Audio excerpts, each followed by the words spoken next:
Welcome to call your doctor. ప్రస్తుతం ఉన్న పరిస్థితుల్లో సామాజిక బాధ్యతగా ఐ న్యూస్ తమ వంతు బాధ్యతగా కాల్ యువర్ డాక్టర్ ప్రోగ్రాంని నిర్వహిస్తుంది. అయితే ఈ ప్రోగ్రాంలో మీకున్న ఆరోగ్య సమస్యల గురించి సీనియర్ పల్మనాలజిస్ట్ డాక్టర్ సుభాకర్ గారిని అడిగి సమాధానాలు తెలుసుకోవచ్చు. అయితే ప్రస్తుతం మనతో పాటు ఉన్నారు సీనియర్ పల్మనాలజిస్ట్ డాక్టర్ సుభాకర్ గారు. నమస్కారం సుభాకర్ గారు.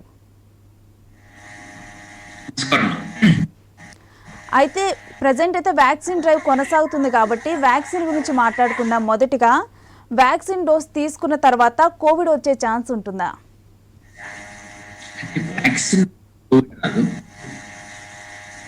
వ్యాక్సిన్ తీసుకునేటప్పుడు ముందే అతనికి ఇన్ఫెక్షన్ వచ్చి ఉండొచ్చు. ఇన్ఫెక్షన్ వచ్చిన తర్వాత సిమ్టమ్స్ రావడానికి 5 నుంచి 14 రోజులు పడుతుంది. అంటే ఈ రోజు నేను వ్యాక్సిన్ పోతే నాకు మొన్న ఇన్ఫెక్షన్ వస్తే ఆ సిమ్టమ్స్ రావడానికి కొన్ని రోజులు పడుతుంది. అది వ్యాక్సిన్ వలన ఇన్ఫెక్షన్ రావడం కాదు, వ్యాక్సిన్కి ఇన్ఫెక్షన్కి సంబంధం లేదు. రెండోది ఏంటంటే, మనం ఇప్పుడు వ్యాక్సినేషన్ డ్రైవ్ చూసినట్టయితే చాలా వ్యాక్సినేషన్ ఇచ్చే ప్రాంతాల్లో ఈ భౌతిక దూరం అనేది పాటించాల. గుంపులుగా మరి అక్కడ గుమికూడుతూ ఉన్నారు. ఒక సిస్టమేటిక్గా వ్యాక్సినేషన్ ప్రాసెస్ జరగట్లేదు. దానివల్ల అక్కడికి వెళ్ళిన తర్వాత కూడా ఇన్ఫెక్షన్ రావచ్చు, పక్కన వాళ్ళకి ఎవరికైనా ఇన్ఫెక్షన్. సో ఏ విధంగానైనా ఇన్ఫెక్షన్ వచ్చే అవకాశం ఉంది. అంతేకాకుండా వ్యాక్సిన్ తీసుకుంటే 100% ఇన్ఫెక్షన్ రాదు అని చెప్పడానికి అవకాశం లేదు. వ్యాక్సిన్ తీసుకోవడం వల్ల 4 లాభాలు ఉన్నాయి. ఒకటి, మిగతా వాళ్ళతో వ్యాక్సిన్ తీసుకోని వాళ్ళకంటే తీసుకున్న వాళ్ళలో ఇన్ఫెక్షన్ వచ్చే అవకాశం తక్కువ. నెంబర్ 1. నెంబర్ 2, ఒకవేళ దురదృష్టవశాత్తు ఈ వ్యాక్సిన్ తీసుకున్న వాళ్ళకి ఇన్ఫెక్షన్ వస్తే వాళ్ళ నుంచి మిగతా వాళ్ళకి వ్యాపించే అవకాశం వ్యాక్సిన్ తీసుకునే వాళ్ళకి ఒకవేళ జబ్బు వచ్చే వాళ్ళకంటే చాలా తక్కువ ఉంటుంది. మూడోది, ఒకవేళ వ్యాక్సిన్ తీసుకొని ఇన్ఫెక్షన్ వస్తే అది తీవ్ర రూపం దాల్చే అవకాశం చాలా తక్కువ. 100% వ్యాక్సిన్ తీసుకున్న వాళ్ళలో మరణాలు సంభవించట్లేదు అని చెప్పి మనకున్న తెలుస్తుంది. కాబట్టి వ్యాక్సిన్ తీసుకుంటే కరోనా వస్తుంది అనేది కేవలం అపోహే. వ్యాక్సిన్ తీసుకోవడం వల్ల కరోనా రాదు. వ్యాక్సిన్ అనేది కరోనా రాకుండా, కరోనా నుంచి మరణాలు సంభవించకుండా మనం వ్యాక్సినేషన్ ఇస్తాం. అయితే నాకు డాక్టర్ ప్రోగ్రామ్ ఉంది అనగానే నాకు తెలిసిన వాళ్ళు కంపల్సరీ కూడా ఒక క్వశ్చన్ అడగమన్నారు. అది నాకు నిజంగానే జనాలకు చాలా ఉపయోగపడుతుంది అనిపించింది. కోవిడ్ వచ్చిన తర్వాత ఎన్ని రోజులకి వ్యాక్సిన్ తీసుకోవచ్చు?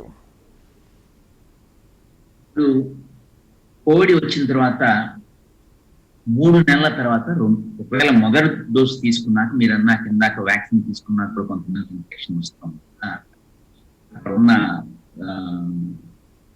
జనాలు ఎక్కువగా జనం సమూహం అనేది లేదా అంతకుముందు ఇన్ఫెక్షన్ ఉన్నదని, ఒకవేళ ఫస్ట్ డోస్ తీసుకున్న తర్వాత మనకి కరోనా వస్తే 2వ డోస్కి కనీసం 3 నెలలు ఆగాలి.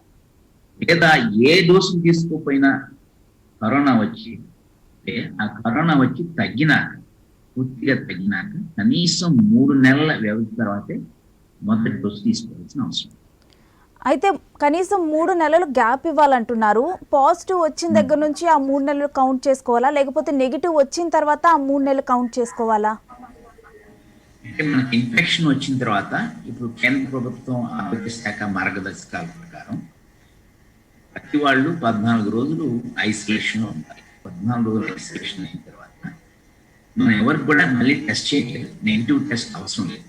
ఎందుకంటే మనకున్న లెక్కల ప్రకారం ఎవరైతే 14 రోజులు ఐసోలేషన్ లో ఉంటారో వాళ్ళకి ఎలాంటి లక్షణాలు లేకపోతే వాళ్ళకి కరోనా పూర్తిగా తగ్గినట్టే.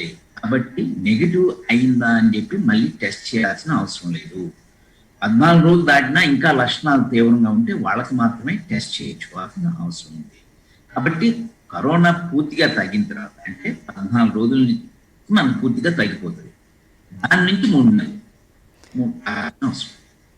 భీమవరం నుంచి కాలర్ వెయిట్ చేస్తున్నారు. శ్రీనివాస్ గారు, మీకు ఏ సమస్య ఉన్నా కానీ సుభాకర్ గారితో మాట్లాడండి. సార్, డాక్టర్ గారు నమస్తే సార్. అది మాది భీమవరం సారు. మా ఫ్రెండ్ కి వ్యాక్సిన్ 2 డోసులు కోవిషీల్డ్ వేయించుకున్నాడు సార్ అండి. 2వ డోస్ చేసుకున్నప్పుడే 14 రోజులు పూర్తయింది సార్. అతనికి 5 రోజుల క్రితం కరోనా పాజిటివ్ వచ్చిందండి. అది ఊపిరి తీసుకోవడం తేడా వస్తే విజయవాడ హాస్పిటల్కి చేర్పిస్తే ఈ రోజు చనిపోయాడు సార్. అలాగే మా మిత్రుడు ఒక ఆయన కూడా తణుకులో కూడా సేమ్ కేసు సార్. కోవాక్సిన్ తీసుకున్న తర్వాత అండి అది 15 రోజుల తర్వాత కరోనా వచ్చిందండి. అది ఊపిరి తీసుకోవడంలో తేడా వచ్చిందండి. అతను కూడా చనిపోయాడు సార్. మరి వ్యాక్సిన్ తీసుకున్న తర్వాత కూడా ఈ పరిస్థితి అనేది అప్పుడు చెప్తారని చేస్తున్నాం సార్. నమస్తే అండి. మీ చెప్పిన 2 ఎగ్జాంపుల్స్ లో కూడా వ్యాక్సిన్ తీసుకున్నాక 2 వారాలకు వాళ్ళకి హాస్పిటల్లో అడ్మిట్ అయ్యి చనిపోయారని చెప్తున్నారు. సో వ్యాక్సిన్ తీసుకున్న తర్వాత దాని పూర్తి రక్షణ రావడానికి కనీసం 3 వారాలు పడుతుంది, 3 నుంచి 4 వారాలు. అంటే 2 డోస్ వ్యాక్సిన్ కూడా తీసుకున్నాక వాళ్ళకి రక్షణ రావడానికి కొంత టైం పడుతుంది. అయితే ఆయనకు దురదృష్టవశాత్తు 2వ డోస్ తీసుకుని దాని పూర్తి రక్షణ వచ్చే లోపలే అతనికి కరోనా ఇన్ఫెక్షన్ రావడం వలన కరోనా, అదిగాక ఏమవుతుందంటే చాలా మంది ఇది మామూలుగా వ్యాక్సిన్ తీసుకుంటే జ్వరం వస్తుంది ఒకరోజు కొంతమంది, అది వస్తే ఒకరోజు మ్యాక్సిమం ఉంటే 2 రోజులు ఉంటుంది. నాకు తెలిసినంత వరకు 95%లో ఒకవేళ జ్వరం వస్తే పారాసిటమాల్తో 1 రోజులో తగ్గిపోతుంది. ఎప్పుడైతే వ్యాక్సిన్ తీసుకున్న జ్వరం వస్తూ ఉందో, 2-3 రోజులు దాటిన జ్వరం వస్తుందో, చాలా మంది ఏమనుకుంటున్నారంటే వ్యాక్సిన్ తీసుకున్నాను కదా దానివల్ల జ్వరం వస్తుందని చెప్పి వాళ్ళు టెస్ట్ చేయించుకోకుండా అది కరోనా కాదనుకొని చెప్పి అని అశ్రద్ధ చేస్తారు. తద్వారా వాళ్ళు టెస్టులు చేయించుకోకుండా బయటికి తిరగడం ద్వారా వాళ్ళు మిగతా వాళ్ళకి వ్యాప్తి చెందిస్తున్నారు. అట్లానే దానికి తీసుకోవాల్సిన జాగ్రత్తలు తీసుకోకపోవటం వల్ల ఆ వ్యాధి తీవ్రతరం అయి చనిపోతున్నారు. కాబట్టి వ్యాక్సిన్ తీసుకున్న వాళ్ళకి ఇన్ఫెక్షన్ వచ్చే అవకాశం ఉంది.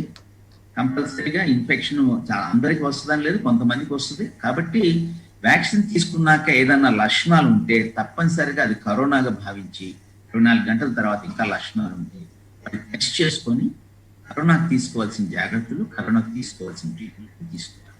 మీరు 2 ఎగ్జామ్స్ లో కూడా వాళ్ళు 2 వారాల లోపల 1 వీక్ లోపల అడ్మిట్ అయ్యారు. 3 నెలల తర్వాత 4 నెలల తర్వాత కరోనా వస్తే వాళ్ళకు కరోనా వచ్చినా అది తీవ్ర రూపం దాల్చి మరణం సంభవించే అవకాశాలు లేవు. మరణం సంభవించినాయి అంటే అది కరోనా వలన కాక వాళ్ళకి ఏదైనా దీర్ఘకాలిక జబ్బులు ఉండి దాని వలన చనిపోతారే కానీ కరోనా వ్యాధి వలన చనిపోయే అవకాశం ఎటువంటి పరిస్థితులు లేవు. రైట్. కరీంనగర్ నుంచి మరో కాలర్ వెయిట్ చేస్తున్నారు. రామకృష్ణ గారు, మీకు ఏ సమస్య ఉన్నా కానీ డాక్టర్ సుభాకర్ గారికి చెప్పండి. నమస్కారం. నమస్తే సార్. నమస్తే, చెప్పండి రామకృష్ణ. నమస్కారం సార్. రామకృష్ణ గారు మాట్లాడండి, మీ టీవీ వాల్యూమ్ మ్యూట్ లో పెట్టేయండి. పెట్టేసాను మేడం. ఫస్ట్ ఏప్రిల్ 1 మే 1 నాకు కరోనా కాల్ చేస్తున్నాను సార్. ఒకసారి మళ్ళీ నాకు క్లారిటీ లేదు, మళ్ళీ ఒకసారి చెప్తారా మీ క్వశ్చన్ ఏంటో? ఏప్రిల్ 1 నాకు కరోనా పాజిటివ్ వచ్చింది సార్. ఫిబ్రవరి 1 మీకు కరోనా పాజిటివ్ వచ్చింది. ఓకే, చెప్పండి. ఈ మంత్ 1 వచ్చింది సార్. మళ్ళీ చేయించుకుంటే మళ్ళీ పాజిటివ్ వచ్చింది సార్. 28 days చేయించుకుంటే పాజిటివ్ వచ్చింది సార్. మళ్ళీ తర్వాత చేయించుకుంటే మళ్ళీ పాజిటివ్ వచ్చింది. నేను ఇందాక చెప్పాను, మామూలుగా కరోనా వ్యాధి వచ్చినాక వాళ్ళు కనుక 14 రోజులు ఐసోలేషన్ లో ఉంది, వాళ్ళకి ఏ లక్షణాలు లేకపోతే వాళ్ళకి కరోనా టెస్ట్ మళ్ళీ చేయాల్సిన అవసరం లేదు, లక్షణాలు ఏం లేకుండా. ఒకవేళ పాజిటివ్ వచ్చినా అది కేవలం డెడ్ వైరస్, వాళ్ళ నుంచి వ్యాధి మిగతా వాళ్ళకి వ్యాపించడం కానీ వాళ్ళలో అది వ్యాధి తీవ్రం అవడానికి కానీ ఎలాంటి అవకాశం లేదు. చాలా మందిలో మేము చూసినప్పుడు కరోనా వచ్చి తగ్గినాక కొంతమందిలో 3 నెలల తర్వాత కూడా పాజిటివ్ ఉంటుంది. అది పాజిటివ్ ఉన్నది కేవలం డెడ్ వైరసే. ఇప్పుడు మనకు గనక లక్షణాలు లేకపోతే 14 రోజులు ఐసోలేషన్లో ఉండి వాళ్ళు మళ్ళీ రిపీట్ టెస్టింగ్ అవసరం లేదు. ఏదన్నా లక్షణాలు కనుక మళ్ళీ మొదలైతే వాళ్ళు చేయించుకోవాలి. ఎందుకంటే కరోనా కొంతమందిలో తిరగబెట్టే అవకాశం ఉంది కాబట్టి వాళ్ళకి మళ్ళీ లక్షణాలు వస్తే టెస్ట్ చేయించుకోవాలి. కాబట్టి పాజిటివ్ ఉంది, నాకు ఇంకా కరోనా తగ్గలేదని చెప్పి మీరు ఆందోళన చెందాల్సిన అవసరం లేదు. అది కేవలం డెడ్ వైరస్ మాత్రమే. అందుకే ఎవరికి కూడా మనం 14 రోజులు దాటినాక లక్షణాలు చివరి 3 రోజుల్లో లక్షణాలు లేకపోతే వాళ్ళకి ఐసోలేషన్ ముగిసింది అని చెప్పి మేము చెబుతాం. తర్వాత వాళ్ళు కేవలం మిగతా జాగ్రత్తలు అంటే భౌతిక దూరం పాటించుకొని చేతులు శుభ్రం కలుపుకోవడం ఇలాంటివి చేయాల్సిన అవసరం ఉంది. మీరు ఈ టెస్టులు చేసుకోవాలని అవసరం లేదు. హైదరాబాద్ నుంచి మరో కాలర్ వెయిట్ చేస్తున్నారు. రంగారావు గారు, మీకు ఏ సమస్య ఉన్నా కానీ డాక్టర్ సుభాకర్ గారికి చెప్పండి. సార్ నమస్కారం సార్. నమస్తే, చెప్పండి రంగారావు. నమస్కారం.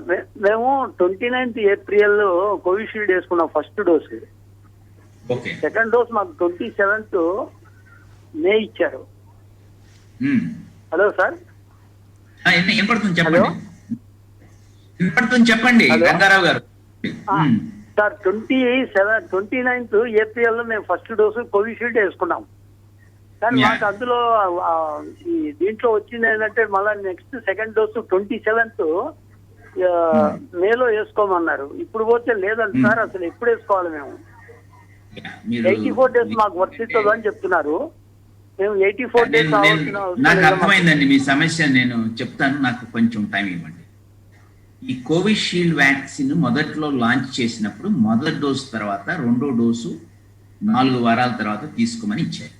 తర్వాత చాలా పరిశోధన జరిగిన తర్వాత మొదటి డోస్కి రెండో డోస్కి కొంత వ్యత్యాసం పడితే వాళ్ళలో యాంటీబాడీస్ ఎక్కువగా ఫామ్ అయ్యే అవకాశం ఉందని చెప్పి దాన్ని 4 వారాల నుంచి 8 వారాల వరకు మార్చారు. అయితే ఈ మధ్య మరొక కొంత ఇన్ఫర్మేషన్ తర్వాత మొన్ననే ఈ కేంద్ర ప్రభుత్వ ఆరోగ్య శాఖ మొదటి డోస్కి రెండో డోస్కి 12 వారాలు గ్యాప్ ఉంచమని 12 నుంచి 16 వారాలు గ్యాప్. అంటే మీరు ఏప్రిల్ చివరి వారంలో వేసుకున్నారు అంటే మీరు తీసుకోవాల్సింది మే, జూన్, జూలై 3వ వారం చివరి వారంలో తీసుకోవాలి. అందుకని పాత గైడ్ లైన్స్ ప్రకారం మీకు మే ఆఖరికి తీసుకోమని వచ్చింది మీకు మెసేజ్. ఇప్పుడు గైడ్ లైన్స్ మారినాయి కాబట్టి అంటే 12 వారాల తర్వాత రెండో డోసు తీసుకోమని కోవిషీల్డ్కి మాత్రమే ఈ గైడ్ లైన్స్ మారింది. కోవిషీల్డ్ రెండో డోసు 12 వారాల తర్వాత తీసుకోవాలి. కోవాక్సిన్ అయితే మటుకు మొదటి డోసు తర్వాత 6 నుంచి 8 వారాల తర్వాత తీసుకోవాలి. 4 నుంచి 6 వారాల తర్వాత తీసుకోవాలి. కరీంనగర్ నుంచి పూర్ణచంద్ర గారు కాల్లో వెయిట్ చేస్తున్నారు. పూర్ణచంద్ర గారు, మీకు ఉన్న ఆరోగ్య సమస్యను డాక్టర్ సుభాకర్ గారికి చెప్పండి. హలో చెప్పండి పూర్ణచంద్ర. హలో మాట్లాడండి. సార్, ఇది కోవిడ్ వ్యాక్సిన్ ఇస్తున్నానండి. Covishield first dose. హలో 14 తారీఖు వేసుకున్నాండి. ఇప్పుడు సెకండ్ డోస్ ఎన్ని రోజులకు వేసుకోవాలండి సార్? నేను ఇప్పుడే చెప్పానండి, మీరు వినలేదేమో, అయినా మళ్ళీ చెప్తున్నాను. మీరు 14 తారీఖు నుంచి 12 వారాలు లెక్కేసుకోండి. 12 వారాల నుంచి 16 వారాల మధ్య తీసుకోవాలి. 12 వారాల నుంచి 16 వారాల మధ్య రెండో డోసు తీసుకోవాలి. ఆ డోసు తీసుకునేటప్పుడు మీకు జ్వరం కానీ ఏదన్నా ఇబ్బందులు ఉంటే కొంచెం ఆగాల్సి వస్తుంది. ఎందుకంటే వ్యాక్సిన్ తీసుకునే రోజు మనకు ఆరోగ్యం బాగోకపోతే, అంటే జ్వరం రావడం కానీ ఆయాసం కానీ ఏదైనా వేరే ఇతర దీర్ఘకాలిక వ్యాధుల వల్ల కొన్ని మనకి ఏదైనా సమస్య ఉంటే ఆ రోజు మరి కొంచెం ఆ సమస్య తగ్గే వరకు తీసుకోవాల్సిన అవసరం. నిజామాబాద్ నుంచి లక్ష్మణ్ గారు కాల్లో వెయిట్ చేస్తున్నారు. లక్ష్మణ్ గారు, మీకున్న సమస్య ఏంటో డాక్టర్కి చెప్పండి. హలో. చెప్పండి. హలో, నమస్తే సార్. లక్ష్మణ్ గారు, మీరు టీవీ వాల్యూమ్ మ్యూట్ లో పెట్టి డాక్టర్ గారితో మాట్లాడండి. డాక్టర్ గారు లైన్ లో ఉన్నారు. మీ సమస్య ఏంటో చెప్పండి. నమస్తే లక్ష్మణ్ గారు చెప్పండి. నమస్తే, చెప్పండి లక్ష్మణ్. కరోనా వచ్చింది సార్.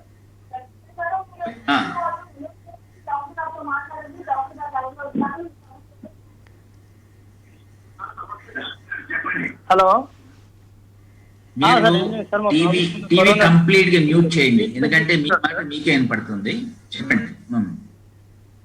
హలో లక్ష్మణ్ గారు. హలో సార్ చెప్పండి, నాకు వినపడుతుంది, చెప్పండి. బాబు సార్, ఇప్పుడు మళ్ళీ అదే లక్షణాలు కనిపిస్తున్నాయి సార్. కన్ను కింద నొప్పి, తర్వాత సర్ది అలాంటి లక్షణాలు ఉన్నాయి సార్. మళ్ళీ ఏమైనా బ్లాక్ ఫంగస్ ఏమైనా లక్షణాలు కనిపిస్తున్నట్టు అనిపిస్తుంది సార్. మీకు మీ బాబుకి ఎప్పుడు వచ్చిందండి కోవిడ్?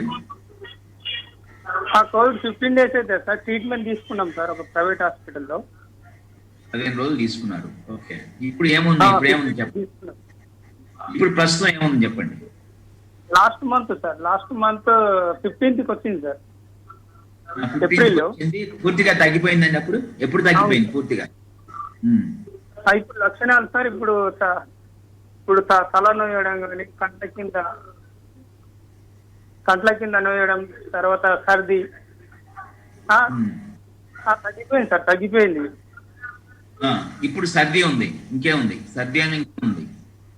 మొన్న 3 days నుండి స్టార్ట్ అయింది సార్ మళ్ళీ. ఏం మొదలైంది చెప్పండి. ఇప్పుడు తలనొప్పి సార్, ఆ కంట్ల కింద నవ్వడం కానీ సార్, కళ్ళు నొయ్యడం సార్, తలనొప్పి కళ్ళు నొయ్యడం అలాంటివి జరిగింది. 3 days అయింది సార్, 3 days అయింది. సో ఇప్పుడు మీకు ఫస్ట్ సారి కరోనా వచ్చి ఆల్మోస్ట్ 5-6 weeks అయింది. యూజువల్ 5-6 weeks లో ఇంత తొందరగా కరోనా తిరగబెట్టే అవకాశం లేదు. మీరు ఏదో ఇది బ్లాక్ ఫంగస్ అని అంటా ఉన్నారు. యాక్చువల్గా మ్యూకార్మైకోసిస్ అనాలి.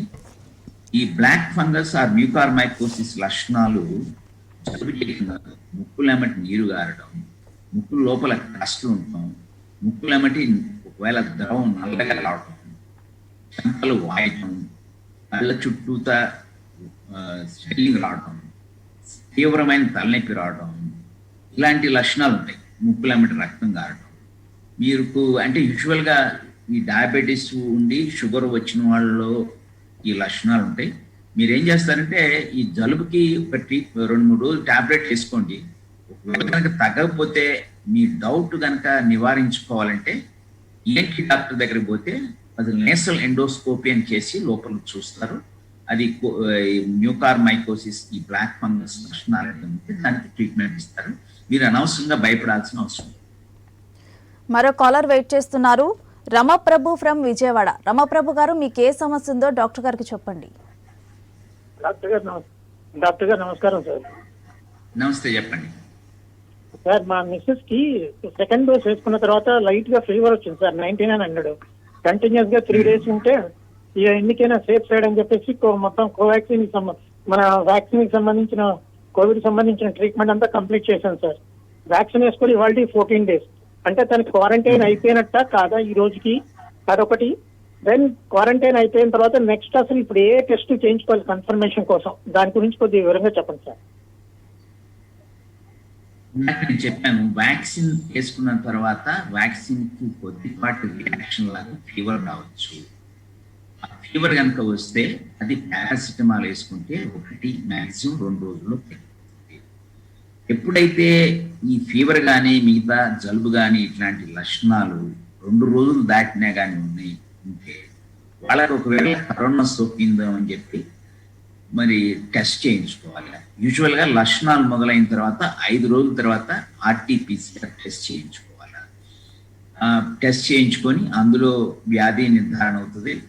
అందులో కనుక వ్యాధి నిర్ధారణ కాకపోతే మరి సిటీ స్కాన్ చేయించుకోవాల్సి వస్తుంది. ఎప్పుడైతే 5 రోజులు దాటిన లక్షణాలు ఉండి RT-PCR లో నెగిటివ్ వచ్చిందో, అంటే ఎందుకంటే RT-PCR 70% మందిలోనే పాజిటివ్ ఉంటే తెలుస్తుంది, మిగతా 30% మందిలో పాజిటివ్ ఉన్నా కానీ తెలియదు. వాళ్ళకి మాత్రమే సిటీ స్కాన్ చేయించుకోవాలి. సిటీ స్కాన్ చేయించుకొని దాంట్లో ఏమన్నా కోవిడ్ సంబంధించిన మార్పులు కనుక ఉంటే వాళ్ళ ఐసోలేషన్ లో ఉండి కోవిడ్కి సంబంధించిన ట్రీట్మెంట్ తీసుకోవాలి. మీరైతే ఇప్పుడు 14 రోజులు అయిపోయింది అంటున్నారు. 14 రోజులు అయిపోయిన తర్వాత ఇప్పుడు ప్రస్తుత పరిస్థితుల్లో మీకు ఏమి లక్షణాలు కనుక లేకపోతే ఎలాంటి టెస్ట్ చేసుకోవాల్సిన అవసరం లేదు. ఎందుకంటే మీకు వచ్చింది కోవిడ్ కాదో తెలియదు. మీరు ముందు జాగ్రత్త చర్యగా 14 రోజులు ఐసోలేషన్ ఉన్నారు, అది చాలా మంచిది. ఎందుకంటే కోవిడ్ పాజిటివ్ అయినా నెగిటివ్ అయినా దగ్గు, జ్వరం, జలుబు ఇలాంటి లక్షణాలు ఉన్న వాళ్ళు ఎవరైనా సరే ప్రస్తుతం వాళ్ళు టెస్టులు చేయించుకున్నా చేయించుకోకపోయినా వాళ్ళు కనీసం 2 వారాలు ఐసోలేషన్ లో ఉండాలి. అవన్నీ మీరు చేశారు కాబట్టి ఇప్పుడు ఏం లక్షణాలు లేకపోతే ఎలాంటి టెస్ట్ చేసుకోవాల్సిన అవసరం లేదు. 2వ డోసు మరి అంటే మరి 2వ డోసు ఒకవేళ కోవిడ్ వచ్చిందో లేదో తెలుసుకోవాలంటే మరి 2వ డోసు 3 నెలల తర్వాత తీసుకోవాలి. కాబట్టి దానికోసం కావాలంటే మీరు టెస్ట్ చేయించుకోండి, కోవిడ్ టెస్ట్. మరి 14 రోజుల తర్వాత కోవిడ్ టెస్ట్ ఇంకా పాజిటివ్ ఉండడానికి అవకాశం తక్కువ. మరో కాలర్ వెయిట్ చేస్తున్నారు. అమలాపురం నుండి వెంకటరమణ గారు. వెంకటరమణ గారు, మీ సమస్య ఏంటో డాక్టర్కి చెప్పండి. సార్ నమస్తే అండి. నమస్తే, చెప్పండి సార్. నమస్తే అండి. నమస్తే వెంకటరమణ. హలో వెంకటరమణ గారు, మీ సమస్య ఏంటో చెప్పండి. డాక్టర్ గారు వింటూనే ఉన్నారు. మీరు టీవీ ఏమన్నా వాల్యూమ్ లో ఉంటే మ్యూట్ చేసేయండి. ఏప్రిల్ 14వ తారీఖు నేను కోవిషీల్డ్ వ్యాక్సిన్ వేయించుకున్నానండి, ఫస్ట్ డోసు సార్. తర్వాత నాకు ఒక 2 weeks తర్వాత కోవిడ్ వచ్చిందండి. కోవిడ్ వచ్చింది, ఇప్పుడు హోమ్ ఐసోలేషన్ లో తగ్గిపోయింది. నేను సెకండ్ డోస్ ఎప్పుడు తీసుకోవాలండి? ఇందాకే మేము మాట్లాడాము ఈ విషయం గురించి. కోవిడ్ వచ్చి తగ్గిన వాళ్ళు పూర్తిగా రికవర్ అయిన తర్వాత కోవిడ్ నుంచి 14 తర్వాత కంప్లీట్ రికవర్ అవడానికి శక్తి రావడానికి కొంచెం టైం పడుతుంది, కానీ లక్షణాలు తగ్గిపోయి ఐసోలేషన్ లోంచి బయటకు వచ్చిన తర్వాత వాళ్ళు కనీసం 3 నెలల వ్యవధి తర్వాత 2 డోసు తీసుకోవాలి. అంటే మీరు ఏప్రిల్ 14 తీసుకున్నారు, తర్వాత కోవిడ్ వచ్చి తగ్గిపోయింది అంటే మే 1 కి మీకు కంప్లీట్గా అయిపోయింది. మే 1 నుంచి 3 నెలలు అంటే 12 వారాలు లెక్కేసుకోండి. 12 వారాల తర్వాత మీరు తీసుకోండి. సుభాకర్ గారు, ఫస్ట్ డోస్ కోవాక్సిన్ వేసుకొని నెక్స్ట్ డోస్ కోవిషీల్డ్ తీసుకోవచ్చా? ఇప్పుడు ఫస్ట్ డోస్ ఏ వ్యాక్సిన్ తీసుకున్నారో అదే వ్యాక్సిన్ తీసుకోవాలి. దురదృష్టవశాత్తు కొన్నిసార్లు ఈ కోవాక్సిన్ మరి సరఫరా తక్కువ ఉండటం వలన కొంత ఆలస్యం అవుతా ఉంది. ఆలస్యమైనా కానీ ప్రస్తుతం ఉన్న సమాచారం ప్రకారం ఫస్ట్ డోసు ఏ వ్యాక్సిన్ తీసుకున్నారో అదే వ్యాక్సిన్ తీసుకోవాలి. కోవాక్సిన్ అయితే కోవాక్సిన్, కోవిషీల్డ్ అయితే కోవిషీల్డ్. ఇప్పుడు స్పుట్నిక్ వి వ్యాక్సిన్ కూడా అందుబాటులో ఉంది, అది కూడా ఫస్ట్ డోస్ స్పుట్నిక్ తీసుకుంటే సెకండ్ డోస్ కూడా అదే తీసుకోవాలి. అమెరికాలో ఈ మిక్సింగ్ అండ్ మ్యాచింగ్ వ్యాక్సినేషన్ గురించి కొంత పరిశోధన జరుగుతూ ఉంది. ఆ పరిశోధన ఫలితాలు వచ్చిన తర్వాత అట్లానే ఇండియాలో కూడా ఈ పరిశోధన అందుబాటులోకి వస్తే అప్పుడు ఏమన్నా మార్పు ఉంటుందో, కానీ ప్రస్తుతం ఉన్న మన శాస్త్రీయ సమాచారం ప్రకారం ఫస్ట్ డోస్ ఏ వ్యాక్సిన్ తీసుకున్నారో అదే వ్యాక్సిన్ తీసుకోవాలి. ఆ వ్యాక్సిన్ కి కొంత ఆలస్యమైనా కానీ భయపడకుండా ఆ వ్యాక్సిన్ అందుబాటులో ఉన్నప్పుడు అదే వ్యాక్సిన్ తీసుకోవాల్సిన అవసరం. అయితే కోవిడ్ పేషెంట్ సిటీ స్కాన్ ఎప్పుడు చేయించుకోవచ్చు? మంచి క్వశ్చన్ అడిగారు. మామూలుగా ఈ జలుబు జ్వరము రాగానే అందరూ సిటీ స్కాన్ సెంటర్లకి పెరుగుతున్నారు ఈ కోవిడ్ ఉందో లేదో తెలుసుకోవడానికి. ఎందుకని ఈ కోవిడ్ పరీక్షల దగ్గర పెద్ద లైన్లు ఉన్నాయి. కోవిడ్ టెస్ట్ ఆర్టీపీసీఆర్ కానీ ఆ ర్యాపిడ్ టెస్ట్ కానీ చేసే దగ్గర పెద్ద లైన్లు ఉన్నాయి. ఆ లైన్లలో నిలబడే ఓపిక లేక ఈ సిటీ స్కాన్ అయితే వెంటనే ఇస్తారని చెప్పి సిటీ స్కాన్ చేసుకొని ఆ సిటీ స్కాన్ యొక్క రిపోర్ట్ బట్టి వాళ్ళు నిర్ణయాలు తీసుకుంటున్నారు. ఇది చాలా మంచి పరిణామం కాదు.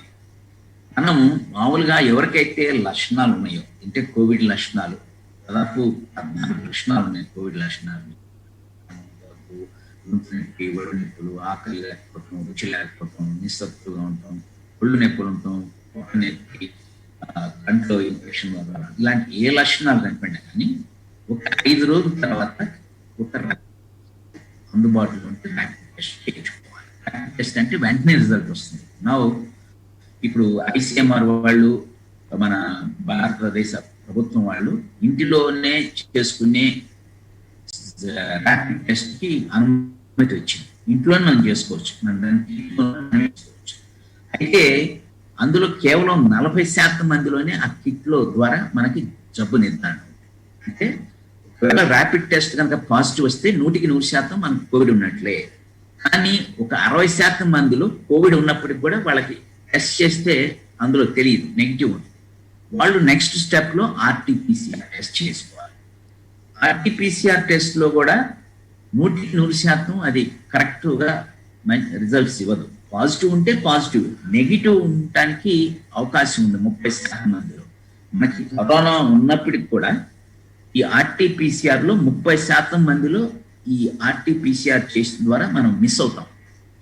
ఈ 30% మందిలో ఎవరైతే 5 రోజులు దాటిన లక్షణాలు ఉన్నాయో, కోవిడ్ లక్షణాలు ఉన్నాయో, ఆర్టీపీసీఆర్ నెగిటివ్ వచ్చి ఉందో వాళ్ళు తప్పనిసరిగా వాళ్ళు మాత్రమే సిటీ స్కాన్ చేయించుకోవాలి. ఆ సిటీ స్కాన్ చేయటం ద్వారా వాళ్ళకి వ్యాధి నిర్ధారణ చేయటం ఉంటుంది. దాంట్లో స్కోరింగ్ సిస్టమ్ ఉంటుంది. 4 5 6 ఉంటే అది కోవిడ్ ఉన్నట్టుగా మనం భావించి కోవిడ్ లాగా ట్రీట్మెంట్ చేస్తాం. రెండోది సిటీ స్కాన్ ఎవరు చేసుకుంటారంటే జబ్బు తీవ్రత తెలుసుకోవడానికి. ఆల్రెడీ కోవిడ్ నిర్ధారణ అయ్యి హాస్పిటల్ అయింది, ఎంతవరకు లంగ్ డ్యామేజ్ అయింది, తద్వారా మనం చేసే మందులు కానీ మనం ఇచ్చే ట్రీట్మెంట్లు కానీ మార్పులు చేయాలా అని తెలుసుకోవడం కోసం జబ్బు తీవ్రత అంటే లంగ్స్ ఎంతవరకు ఎఫెక్ట్ అయిందో తెలుసుకోవడానికి వాళ్ళు చేయించుకోవాలి. మూడోది మనం ఇస్తున్న ట్రీట్మెంట్ సత్ఫలితాలు ఇస్తుందా లేదా లంగ్ డ్యామేజ్ అనేది తగ్గుతుందా లేదా, రికవరీ అవుతుందా లేదా అని తెలుసుకోవడం కోసం, ఫాలోఅప్ కోసం మరి సిటీ స్కాన్ చేస్తారు. ఈ తప్ప ఈ లక్షణాలు తప్ప, ఈ యొక్క ఇండికేషన్స్ తప్ప మరి ఎక్కడ కూడా మనం సిటీ స్కాన్ అవసరంగా పోవద్దు. ఎందుకంటే సిటీ స్కాన్ మొదటి రోజు రెండో రోజు తీసుకున్న ఏం తెలియదు. వాళ్ళు ఏం చేస్తారు, సిటీ స్కాన్ నార్మల్ ఉంది కదా అని చెప్పేసి బయటకు తిరుగుతూ ఉంటారు, నాకు కోవిడ్ లేదనుకొని. కానీ వాళ్ళకి కోవిడ్ ఉంటుంది. సిటీ స్కాన్ లో కనపడటానికి 5 రోజులు 6 రోజుల తర్వాత కనపడుతుంది లక్షణాలు డెవలప్ అయిన తర్వాత.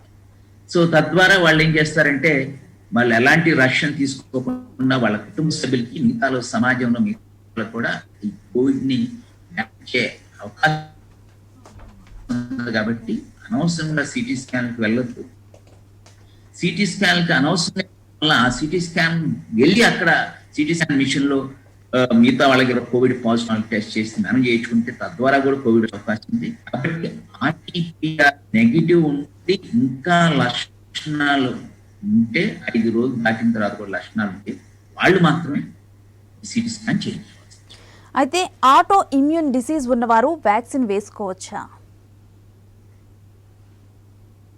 ఆటో ఇమ్యూన్ డిసీజ్ ఉన్న వాళ్ళు వ్యాక్సిన్ తీసుకోవచ్చు. వాళ్ళలోనే ఈ